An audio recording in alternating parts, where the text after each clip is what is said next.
वगण खां रिपोर्ट करे रहियो आहे सरदार अहमद सुमरो। वगण में पुलिस जूं कामयाब कार्रवायूं। तफ़सील मूजिब एसएसपी कंबर शहदाद कोट साजिद अमीर सब्ज़ोई जे हुक्म ते वगण पुलिस मुख़्तलिफ़ कार्रवायूं करे 5 लख रोक रक़म में फुर थियल 4 मोटरसाइकिलूं हथ करे मुतासिरनि हवाले कयूं। फुरनि जे केसनि में घुर्बल ॾोहारियुनि समेत फुर थियल रोक रक़म मोटरसाइकिल शेख बिरादरी जे अगवा थियल औरत हथ करे वरिती। उन हवाले सां DSP Nasirabad at Wagan Muzammil Ahmed Soomro, SHO Wagan Anwar Ali Abro, SHO Nasirabad, SHO Dera, SHO Lalu Raunk जे डीएसपी ऑफिस वगण में मीडिया अॻियां प्रेस कॉन्फ्रेंस दौरान डीएसपी मुज़म्मिल अहमद सुमरो सहाफ़ियुनि खे ॿुधाईंदे चयो त मुख़्तलिफ़ कार्रवायुनि में ज़ख़्मी हालत में 2 जवाबदारनि समेत 7 ॼणा गिरफ़्तार कया, जिनमें ज़ख़्मी थियल जवाबदार आकाश सोलंकी, समीर सोढर समेत 7 ॼणा गिरफ़्तार थिया आहिनि, जिन वटां फुर थियल रोक रक़म में मोटरसाइकिल बरामद कयो। लालू रैंक मां फुर थियल ॻोठाणे मुबारक मुगेरी जे पुट खां मोटरसाइकिल फुर कंदड़ जवाबदार साबिर शाह खे गिरफ़्तार कयो, जंहिं ॾोहो क़बूलियो। जॾहिं त नसीराबाद जे वापारी इसहाक शेख जो मुलाज़िम फुर जो ड्रामो रचाईंदड़ वाहिद चांडियो खे गिरफ़्तार कयो, जंहिंखां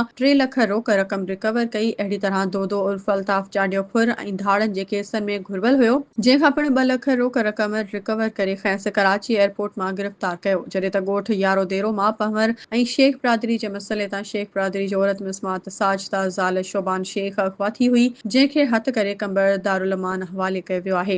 रिकवर थियल मोटरसाइकिलूं ऐं रोक रक़म मालिकनि हवाले कयूं वयूं आहिनि, जंहिंमें मोहम्मद इसहाक शेख जा फुर थियल 3 लख मालिक हवाले कया। ज़मीन मुगेरी खां फुर थियल 2 लख मोहम्मद हसन मुगेरी खे मोटरसाइकिल, मुबारक मुगेरी खे मोटरसाइकिल हवाले कई। बाक़ी मुतासिर अहमद अली अब्बासी ऐं अली दोस्त जे मोटरसाइकिल मालिकनि हवाले कयूं वयूं। पुलिस अहिड़नि कामयाब कार्रवायुनि ते शहरियुनि नोटनि ऐं गुलनि जा हार खणी पुलिस ऑफिसरनि खे पहिराया।